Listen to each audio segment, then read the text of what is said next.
sports lovers and fans all over the globe.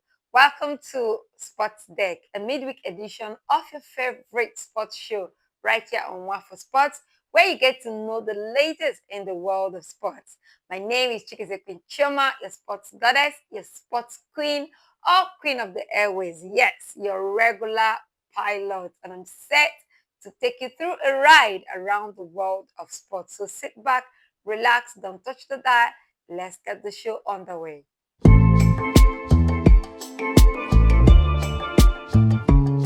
Let's get the show underway, starting from the home front, where former Super Eagles captain Ahmed Musa has officially retired from international football. He made the announcement this afternoon on the 16th or 17th day rather of December 2025 via a post on his social media. The post reads, I wore this badge with pride for 15 years, from a 17-year-old boy answering every call to becoming the most capped Super Eagle with 111 appearances.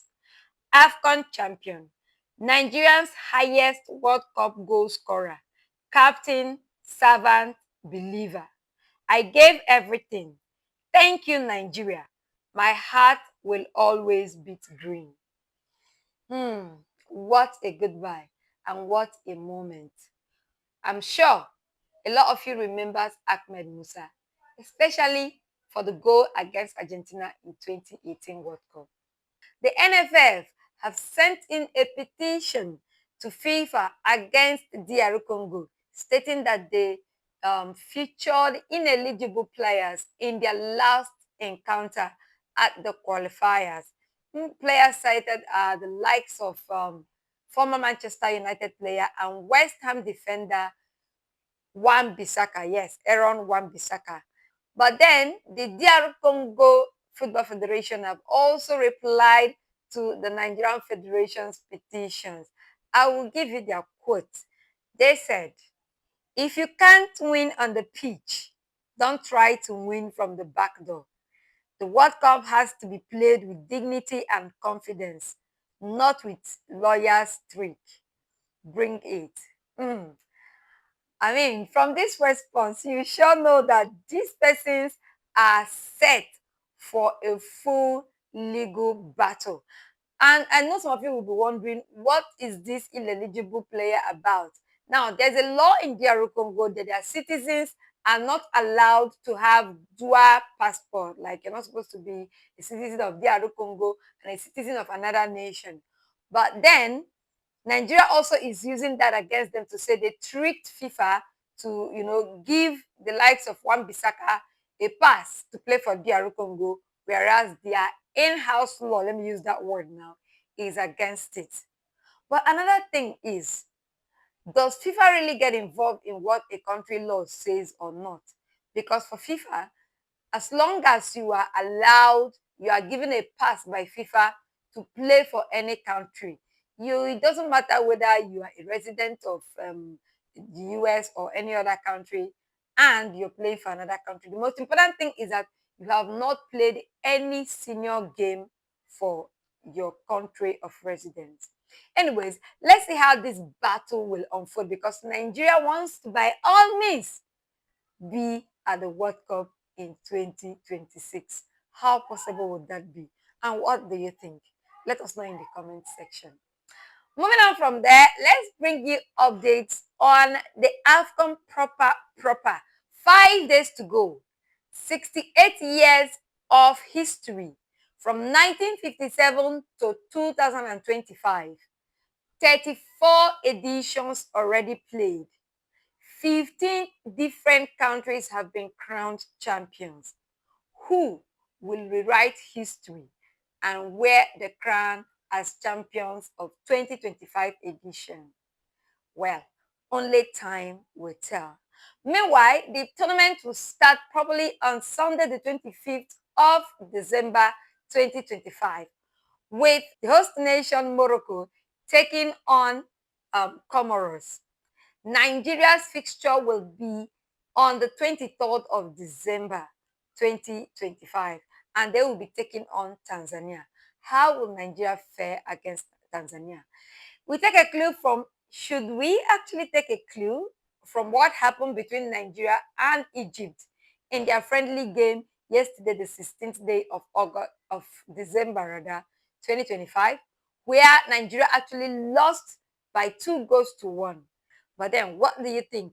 Do you think we are prepared to go in all out and win the AFCON? Because Opta Computer have actually reviewed its top 5 favorite nations to win the African Cup of Nations 2025. Guess where your darling Nigeria ranks? Well, let me let you know. For Opta Computer, the top 5 favorite nations to win the African Cup of Nations 2025 are: first, Morocco, with 19.16% possibility, followed by Egypt with 12.75%. Third is Algeria with 12.27%. Senegal is fourth with 11.66%.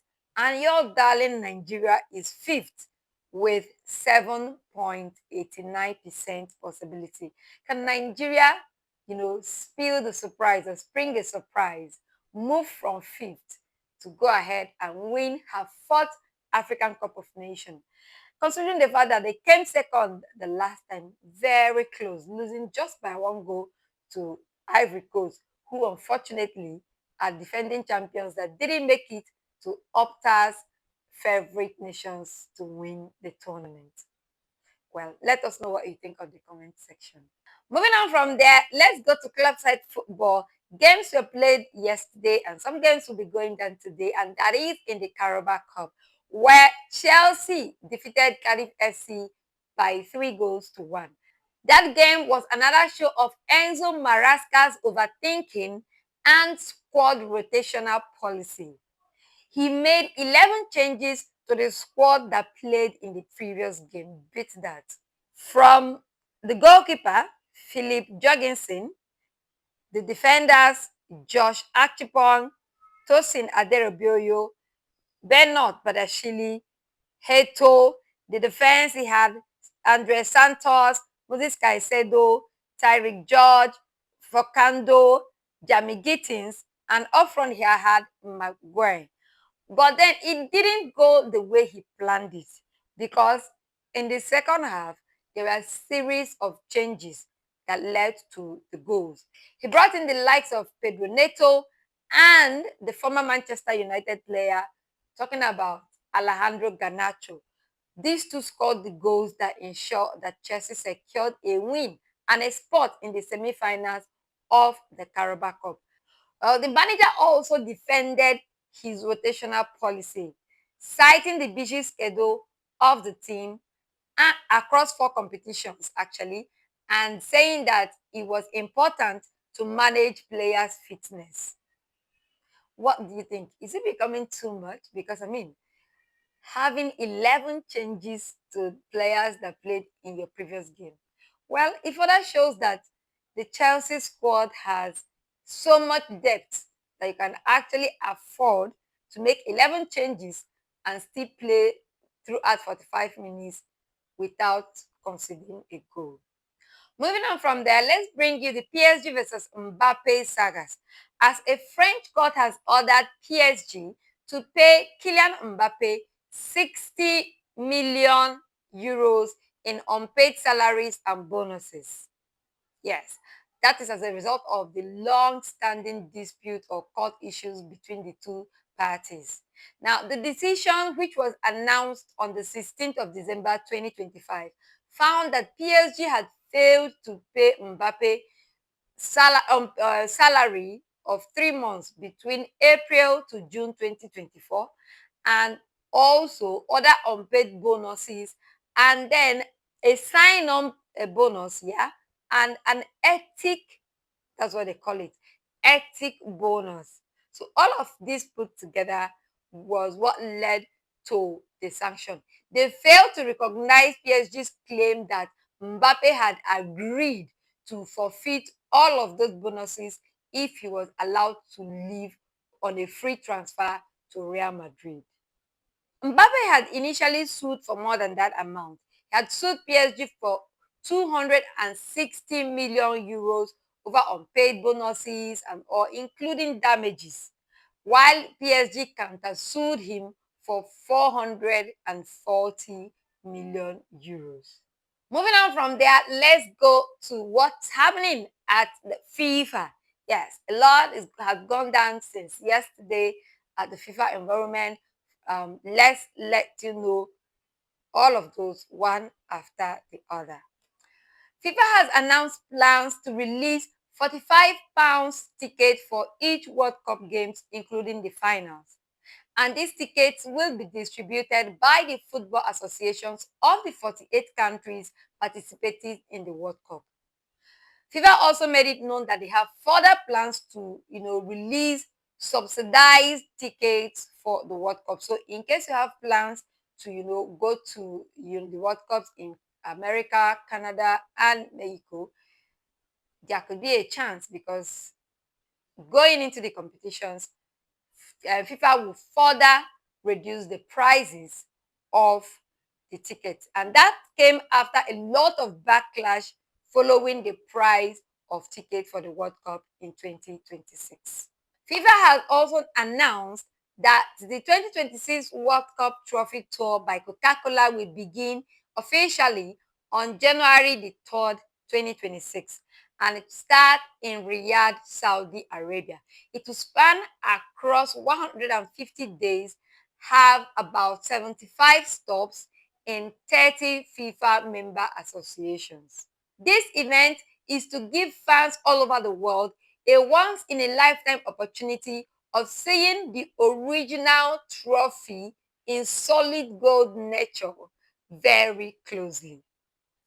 Nations that will be witnessing or where this trophy tour will be happening are host nations for the World Cup, USA, Mexico, and Canada, and future host nations like Portugal, Morocco, Spain, and Brazil, and also two nations or two cities in Africa, in addition to Morocco, have also been confirmed to host the trophy tour, and that is Johannesburg and Cape Town in South Africa. While other cities and nations where this trophy tour will be taking place will be announced, and we will bring you the updates as it happens. Moving on from there, let's bring you what went down yesterday at the FIFA Award. That's the FIFA the Best, where some controversial topics have been springing up from here and there. A lot of fans asking questions about the FIFA 11 and all. But then, first of all, let's let you know that Ousmane Dembele, yes, the Ballon d'Or winner, he also won the FIFA the Best Award for men.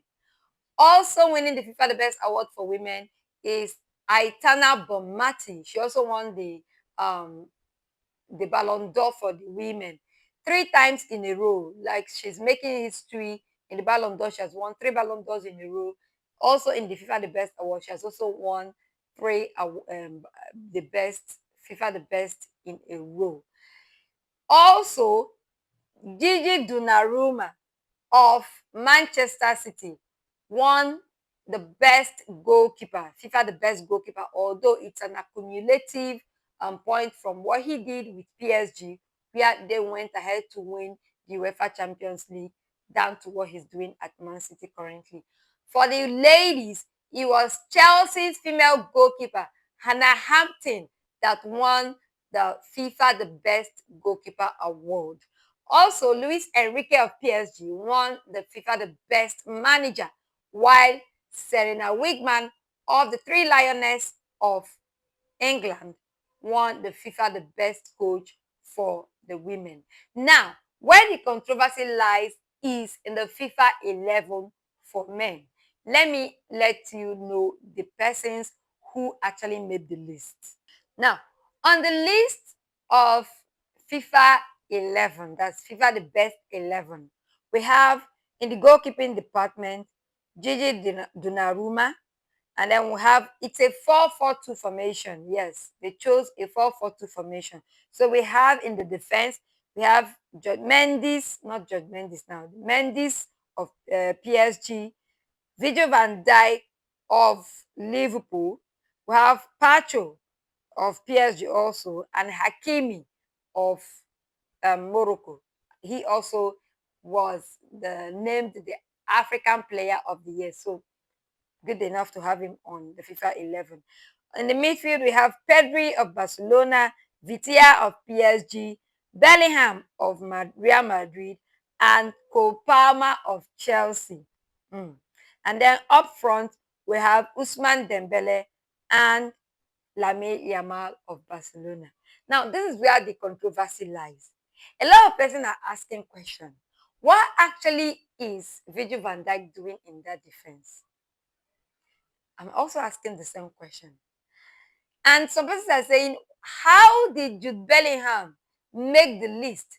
And Kylian Mbappe, who actually happens to be, I think he won the La Liga best player, or he is the highest goal scorer in La Liga for last season. How was he not in the squad? And we have Jude Bellingham. How did we have Lamine Yamal in that squad and Rafinha didn't make it? Which also, Rafinha's wife has come out to make a post, said 62 goals contribution in the last season. He was La Liga's and he was Barcelona's best player of the season or player of the season, and other accolades that he gathered. He scored how many goals? A lot of goals in the La Liga for Barcelona, even in the Champions League. Had quite some number of assists. How come he was not in the squad and Lamine Yamal made it? Anyway, if you ask me, anything that has to do with votes, man, your PRO have to be top notch if you must make it to the list. And I think that's where the likes of Lamine Yamal and Jude Bellingham and even Virgil van Dijk have it above their peers. Moving away from football, we land in the boxing ring, where Terence Crawford has announced his retirement from boxing. Recall he defeated Saul Canelo Alvarez recently to become the undisputed champion of the super middleweight. He was later stripped off of his title by the WBC for failure to pay sanctioning fees, which on his own side, he claims that the WBC were asking for too much, more than the other sanctioning bodies actually collected from him. Well, he has decided to call it quits. And we at Waffle Sports want to wish him all the best in his future endeavor. Well, don't forget, this Friday, Jake Paul versus Anthony Joshua will be going down the wire. Well, some people say it's a script, but let's see how the script plays out. Will the script say Jake Paul defeats Anthony Joshua, or will Jake Paul have a taste of what Francis Ngannou saw in the hands of Anthony Joshua? Well, wait to see. That's all for now. I love you all. Until I come your way again, I still remain yours truly, Chikeze Queen Chioma, your sports goddess, your sports queen, your queen of the airways. And I'm saying bye for now. Merry Christmas and a very prosperous 2026 in advance.